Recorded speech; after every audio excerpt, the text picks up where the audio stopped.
Today we are breaking down every major AI model, categorizing them by what they actually do, explaining their actual purpose, so you know which one to use. Let's start with the generalist. The generalists are for text and daily tasks.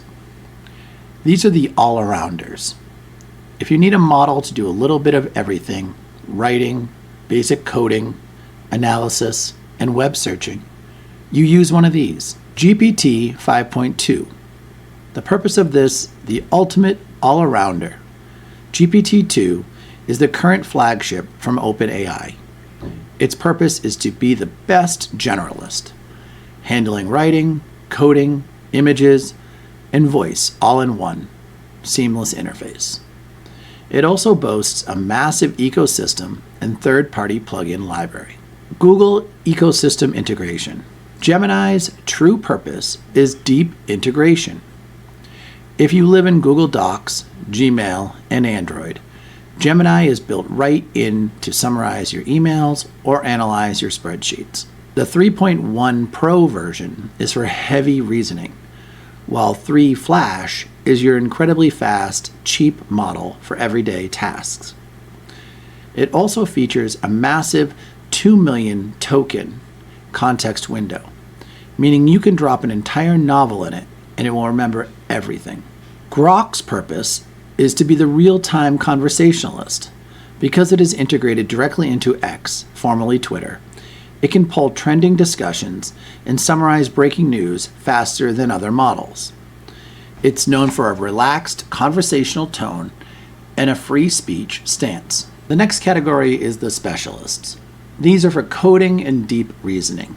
What if you need to write complex software or solve high-level math problems? You drop the generalists and you bring in the specialists. Claude's purpose is deep, reliable analysis and programming.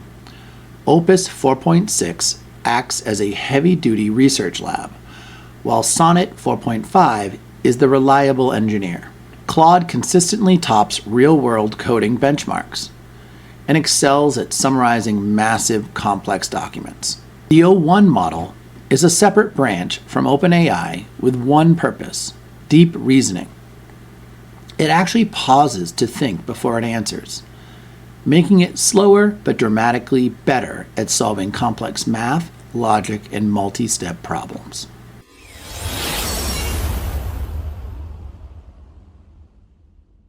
Thanks for checking out the video. If you haven't taken a moment, please subscribe. I really appreciate it. Also, please check out digitalfutureseducation.com, where you can sign up for free learning groups and free learning resources. Category 3, the open source models, specifically for privacy and control. If you don't want to pay subscription fees, or you want to keep your data completely private, you need open source models. You can download these and run these on your own laptop. DeepSeek R1's purpose is to provide top-tier math and step-by-step reasoning for a fraction of the cost of GPT. It's a massive open-source model that you can run locally to guarantee data privacy. Llama 4 is Meta's powerhouse. Its purpose is to be the open-source backbone of the internet. In fact, a huge number of chatbots you use online are secretly running Llama underneath. These are the rising stars. Qwen 3.5 and GLM 5 are incredibly fast and capable for running on local computer hardware. And Mistral punches well above its weight, specifically if you are working with European languages. Category 4, the aggregator, used for search. Why pay for all these tools separately when you can budget them? Perplexity is powered by its sonar model. Its primary purpose is searching the live web and bringing you exact source citations, so it's not hallucinating. Furthermore, a Perplexity subscription acts like a streaming bundle. It gives you access to GPT, Claude, Gemini, and Grok all in one place. Category 5, image generation models. Now let's step away from text and look at the models designed with the sole purpose of creating visual art. Midjourney's purpose is aesthetic perfection.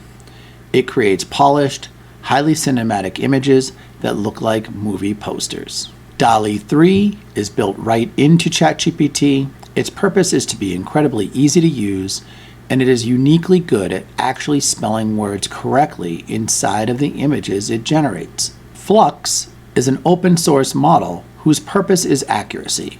If you want exactly what you typed in your prompt to appear on screen with no creative liberties taken, Flux does it best. Stable Diffusion's 3.5's purpose is ultimate control.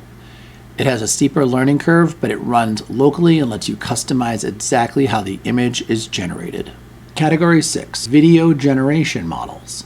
Video models are moving incredibly fast. Here are 3 that you need to know.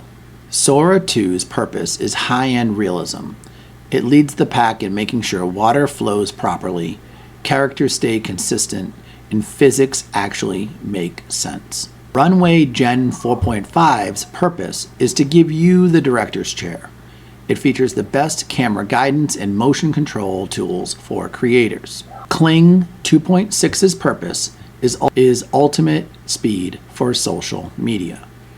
It generates the video, the voiceover, and the sound effects all at the exact same time in a single pass. Category 7 is music generation models.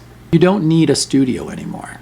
These models have the purpose of generating full songs from just one prompt. Suno V5's purpose is incredibly fast music generation. In 30 seconds, it will give you realistic vocals, instruments, and an intelligent verse-chorus structure. Udio serves a similar purpose to Suno, but it partnered with Universal Music Group, meaning it is trained on officially licensed data, making it a safer bet for copyright concerns. Category 8, the AI action models. Finally, we arrive at the future. The AI world is simply moving from chatting to actually doing the work for you. The purpose of these agent models, like OpenAI's Operator and Anthropic's computer use, is to act like a digital intern. Instead of telling you how to do something, they take control of your screen, browse the web, execute code, and fill out forms on their own. They aren't perfect yet, but they represent the next major leap in AI. So there is your complete playbook. To summarize, don't marry just one tool. Identify the correct tool for you and the purpose you're trying to use it for. If this helped make the AI landscape make more sense to you, please hit subscribe. Thanks for checking out the video.